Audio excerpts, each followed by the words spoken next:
Hey y'all, Jamie here, proud 56-year-old trans woman from New Orleans. So, where last I left off. Well, I had decided to do a pageant called the Miss Lafouche pageant. Miss Lafouche Parish, excuse me. Miss Lafouche Parish. That's a parish in Louisiana. If you're not from Louisiana, see, Louisiana doesn't have counties, they have parishes. So, yes, this was Miss Lafouche Parish, and it was my second pageant I had ever done, and I was trying to get ready for it. Now, I had chosen a song by the singer from the 1990s, Alanis Morissette, and she had done a song called You Oughta Know. Well, they had done a jungle remix of this song, and the Jungle Club remix, honey, it was hot. It had monkeys and jungle sounds and birds and just all kinds of crazy shit going off in this song. And so that was what I decided to do for my talent number, right? And I decided to employ my ex husband, Mickey. He was my husband at the time. Let me be clear. He was my husband at the time. Um, yeah, I decided to employ Mickey and I was going to have him help me in my talent number with this pageant, right? So I went to my father. Now, my father sews. I had known he sews for, all my life. He had always sewn. And so I went to him and I asked him if he could help me make the costumes.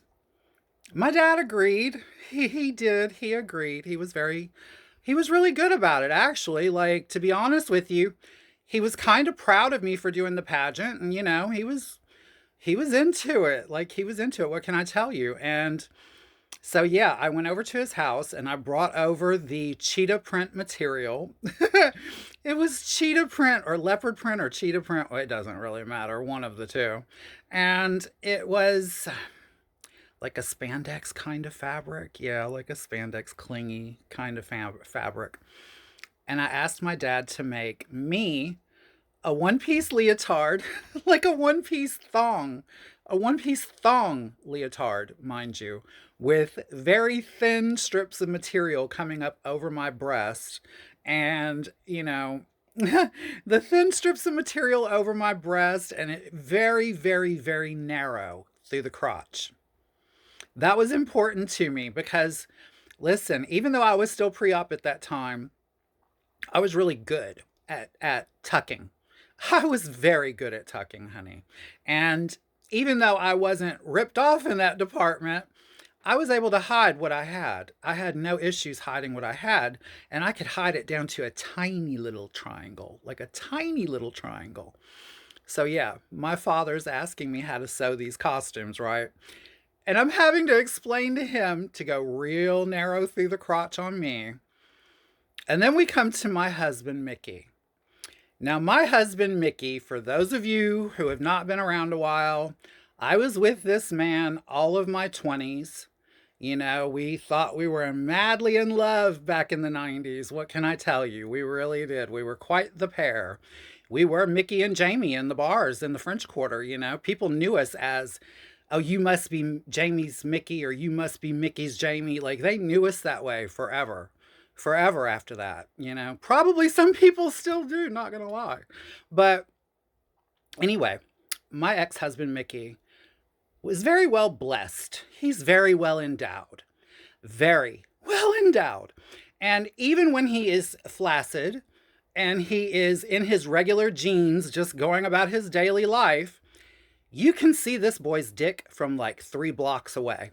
You just can't miss the damn thing. You can't miss it. He's the only boyfriend I ever had in my entire life that I actually reinforced the crotches in his jeans. Reinforced the crotches in his jeans. I only did that once, but I reinforced the crotches in his jeans because they split. He was big. Like he's big. And so when my father wanted to make the loincloth, he's like, how roomy do I need to make it in the pouch?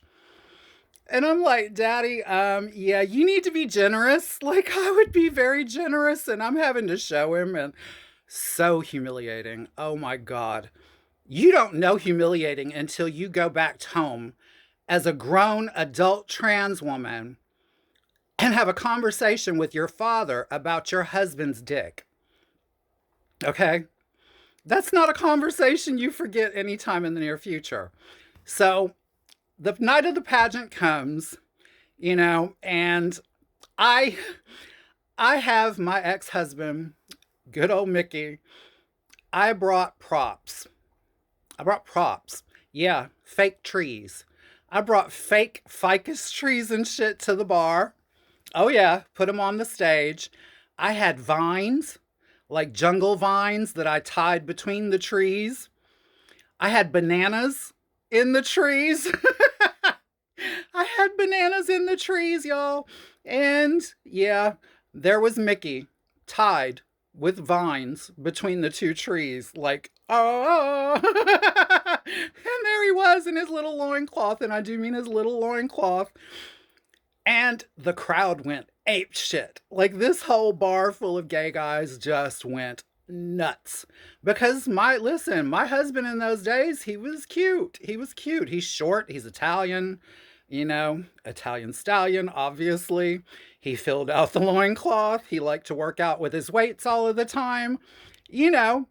So there's a part in the number that comes along where I put him down on all fours on the floor like a bitch, and I grab him by the back of his head and pull his hair back. And if y'all want to know what happens next, y'all know the routine, darling. Be here next time, and I will too. I love you all. I love you all for watching, and I love you for the comments. I will talk to you later. Bye, y'all.